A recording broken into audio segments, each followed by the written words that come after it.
guys, we just got back from taking our Kawasaki Teryx4 S Camo out for a short ride. We just recently upgraded from the regular Teryx4 Camo model. So the biggest difference is the suspension in the two.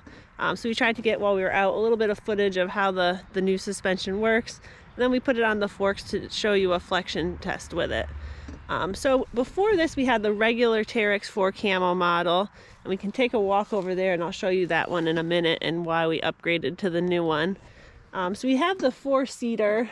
In the other one we took the back seats out and made a platform for the dog to ride, and we're going to do the same thing with this one soon.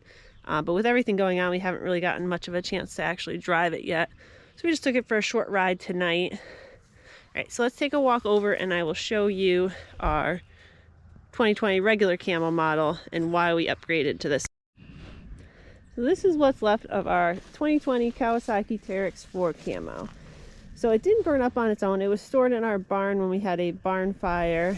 So there's not much left of it. It's mostly just the cage, and that's about it. So this was the regular Teryx4 Camo model. We bought it last summer, so we had it for a total of about, I think maybe 3 or 4 months. We already had I think just about 2,000 miles on it. We do most of our riding in Maine. So when this one burned up and the new S model is coming out, since we love this one so much, we decided it was a no-brainer to upgrade to the S model. And it's, even from this one, which had a really good ride, it's a huge improvement upgrading to that.